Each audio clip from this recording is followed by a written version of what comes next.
Hello అండి. Welcome to my channel. ఈరోజు ఇంట్లో పసుపు మరి పండించినటువంటి చక్కని కొమ్ములు ఎంత బాగొచ్చాయంటే దగ్గర దగ్గర ఒక 2 కేజీల దగ్గర వచ్చిందని అనుకుంటున్నాను. ఎందుకంటే అంచనాగా చాలా పసుపు వచ్చిందండి ఇది. మరి వేర్లతో ఉన్నవి మాత్రం నేను ఎత్తిపెట్టుకున్నాను. పసుపు అయితే బాగా కడిగి అంతా కూడా వేరుగా పెట్టుకున్నాను. మీకు చూపిస్తాను చూడండి. ఏమీ లేదండి, బజార్లోనే ఒక పసుపు కొమ్ము తెచ్చి మామూలుగా పాతాననమాట.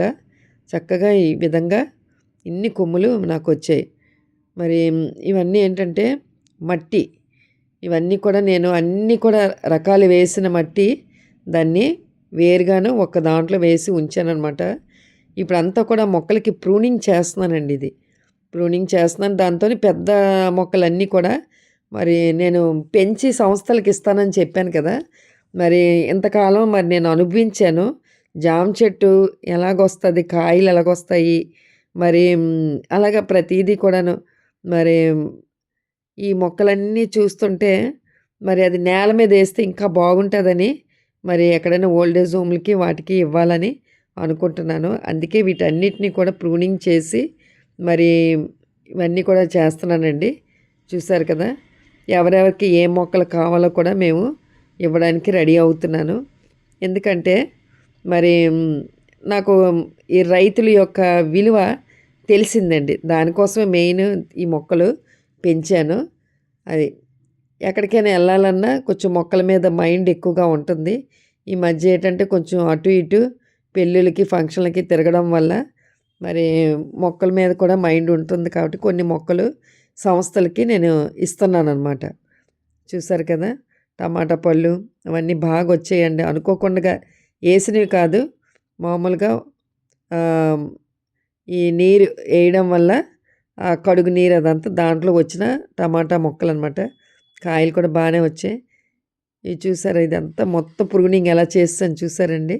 దీన్ని కూడా తీసేస్తున్నాను ఇప్పుడు. తీసి ఎవరికైనా ఇద్దామని ఆ 2 ఫ్రూట్స్ ఉన్నాయన్నమాట. దానిమ్మ అది ఉంచానన్నమాట. ఇదిగోండి ఆ పసుపు చూసారు కదా! ఇప్పుడు కడిగి అంతా కూడా ఇలాగా ఒక 2 కేజీల దగ్గర ఇంచుమించు వచ్చిందండి. చాలా బరువు ఉన్నది. ఇది బయట కొంటే ఎంత ఉంటుందో తెలీదు కానీ ఇంట్లో పండించి సరదాగా వేసి చూశాను. అన్నీ అనుభవిస్తున్నానండి నిజంగా. ఇదిగోండి చూసారు కదా! ఇప్పుడు నెయ్యి తయారు చేయడంలోని ఇదొకటి చూపిస్తానండి. ఇదంతా మేగడ నేను డీప్ ఫ్రిడ్జ్‌లోని ఎత్తిపెట్టి ఉంచుతాననమాట. ఇప్పుడు దాన్ని ఐస్ వాటర్ వేసి దాన్ని గ్రైండ్ చేశాను. చేయగానే చూసారా ఎంత చక్కగా వెన్న ఎలాగొచ్చిందో. ఇప్పుడు దాన్ని ఆ వెన్నని బాగా అలాగా ఆ వాటర్ అంతా తీసి మామూలు వాటర్‌లోని దాన్ని వేస్తున్నానండి. వేసి దాన్ని అంటే మిల్క్ ప్రొడక్ట్స్ అంతా కూడా కడిగియాలన్నమాట. కడిగేస్తే అది నెయ్యి కింద మనం వేసుకున్నప్పుడు మంచి స్మెల్ వస్తుంది. చూసారు కదా! ఎంత బాగుందంటే నిజంగా ఎంత ఈజీగా వచ్చిందండి ఆ మిక్సీలో ఆడించడం వల్ల. ఇగో అసలు యాక్చువల్గా మనం ఎప్పుడు నెయ్యి కావాలనుకుంటే ఈ వెన్న కూడా ఇలా తయారు చేసి మనము ఒక స్టీల్ డబ్బాలోని మనం ఎత్తిపెట్టుకోవచ్చు. నెయ్యి అయిపోయినప్పుడు దాన్ని వెంటనే కరగబెట్టి చేసుకోవచ్చు. అలాగే మరి కేకులు కూడా తయారు చేసుకోవచ్చండి. బిస్కెట్స్ ఇవన్నీ కూడా వెన్నతోని. ఫ్రెష్ అండి వెన్న. చూడండి ఎంత బాగుందో. మీకు కనిపిస్తుంది కదండి. ఎందుకంటే ఒక చేయితో వీడియో తీయడం వల్ల కొంచెం నాకు అన్‌ఈజీగా ఉంది. ఇంకేం లేదు. ఇగోండి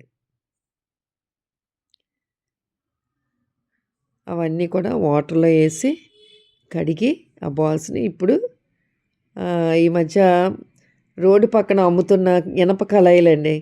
అది కొన్నాననమాట. అది కొని అంటే ఇప్పుడు గారెలు ఏవైనా చేసుకోవచ్చని అది కొన్నాననమాట. దాంట్లోని ఇప్పుడు నెయ్యి తయారు చేస్తున్నాను. ఇగోండి. అందులోనేంటంటే కొన్ని కొన్ని వంటలు బ్లాక్‌గా వచ్చేస్తున్నాయండి. కాబట్టి కొన్ని ఆయిల్ తాలూకా ఇవే బాగుంటున్నాయి. అందుకే అది బాగుంది. కళాయి అయితే బాగుంది. రోడ్డు పక్కన అమ్మే కళాయిలనమాట. చాలా బాగున్నాయండి. ఇనపది. ఐరన్ అనేది మంచిదే కదండీ! బాడీకి కూడా మంచిదది. ఐరన్ అనేది. ఇగోండి. నెయ్యి చూసారు కదా! ఎంత బాగా మరుగుతుందో. ఇగోండి. అది కొంచెం మంట పెద్దగా పెట్టాను. తర్వాత నుంచి మనం దగ్గరవుతున్న కొలిది తగ్గించాలనమాట. స్మెల్ అయితే చాలా మంచిగా వస్తుందండి ఇగో. చూసారు కదా! నెయ్యి తయారు చేయడంలో చాలా సింపుల్ అండి. అంతేనండి. థ్యాంక్ యూ అండి.